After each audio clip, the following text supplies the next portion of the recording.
The term frequency most likely is one you are familiar with. In this video, I'm going to ask you to contemplate a little more deeply what this term actually means for you and the implications that it has in your life.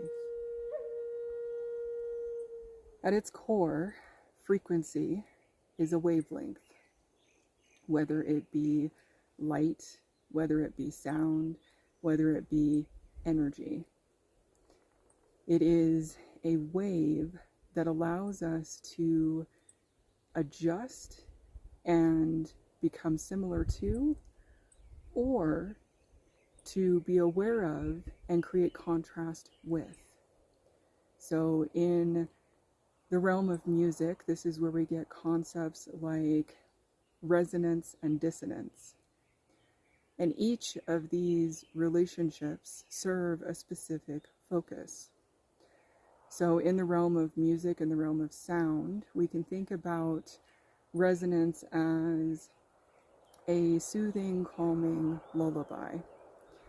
And it is no coincidence that across our time as humans, children have received lullabies from caregivers.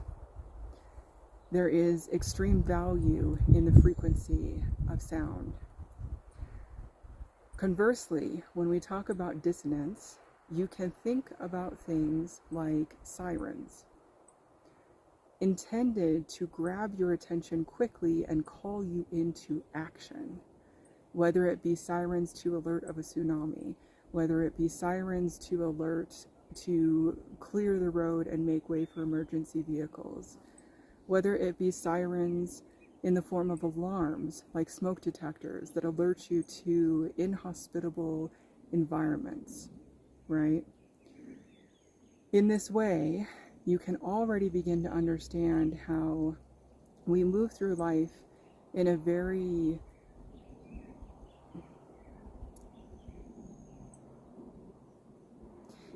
passive way most of the time, especially when it comes to the things that impact our personal frequency.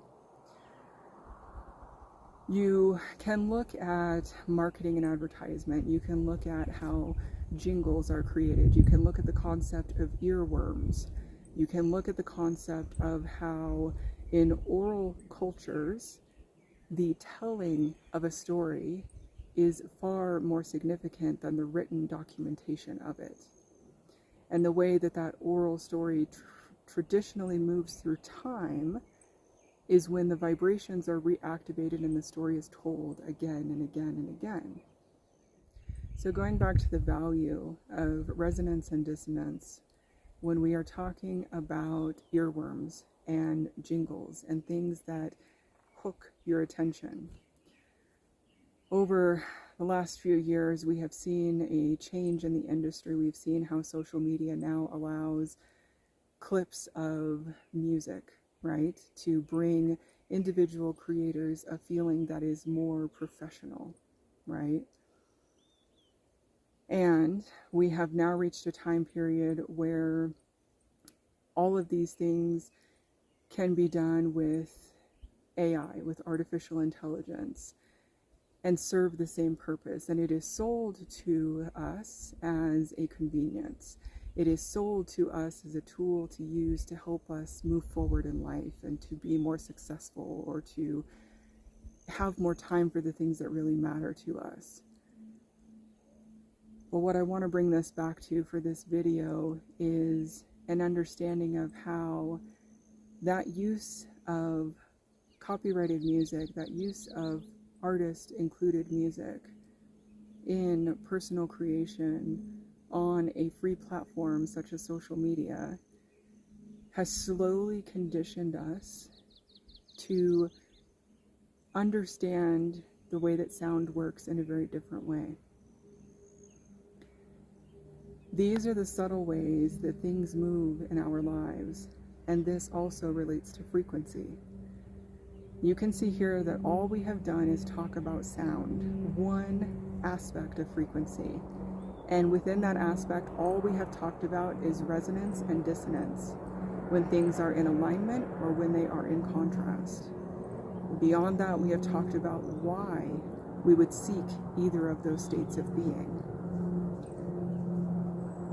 There is so much more that goes into this, but what I will leave you with for now is a couple of things to contemplate.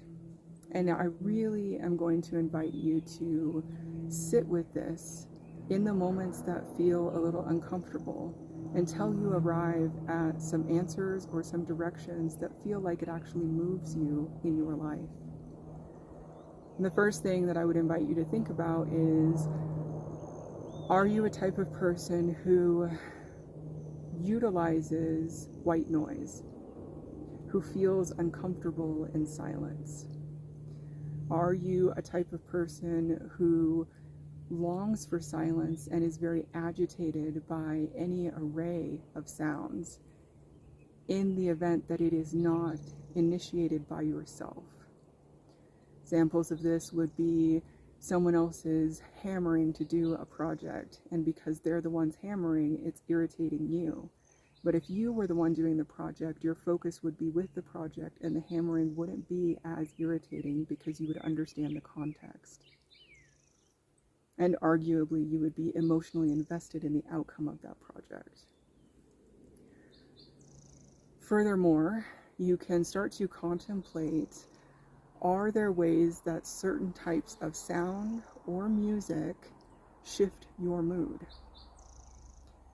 We know that there are songs that are mass-produced. We know that there is music that is created for moments of love and ecstasy and bliss and celebration.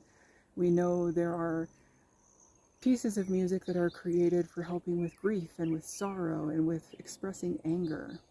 We know there are pieces of music that help with getting our focus back on the positive things in life if we've been a little too distracted by the challenges.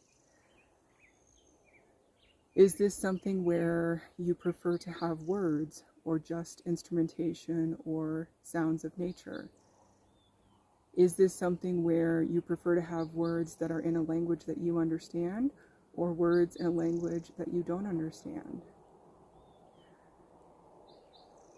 And at this point, I want to say, I understand that these are a lot of questions to be considering, but the purpose of it is for you to begin developing a deeper relationship with sound as a frequency, to really begin to notice, to bring your awareness to the present moment and really know how something is impacting your energetic field. If this is the kind of thing that you find incredibly supportive, I would take this time to invite you into frequency. Inside frequency, I will be hosting sound ceremonies. I will be hosting roundtable get-togethers, circle gatherings for people to come and talk about what is at the forefront of their life, what is really present for them, and offer suggestions for how to move through it. It is also a community space where I will be offering exclusive and/or first access masterclasses around topics just like this that go much deeper. And the beauty of being part of frequency is that your trajectory of your life right now gets to be part of the conversation. This is how we co-create. That's the term that you hear a lot in many of the spaces today. This is how we walk with one another, talking about what is real and alive for us in this moment. And that means that those who are inside frequency will receive a different kind of medicine than people who are here taking in this. Both places are valid. Both places will support you. I just want to make sure you understand the options available.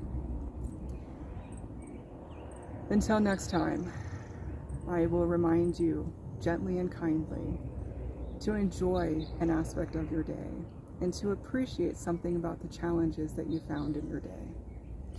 I am Jessica Radiance, and this is the Rune Weaver. I'll see you next time.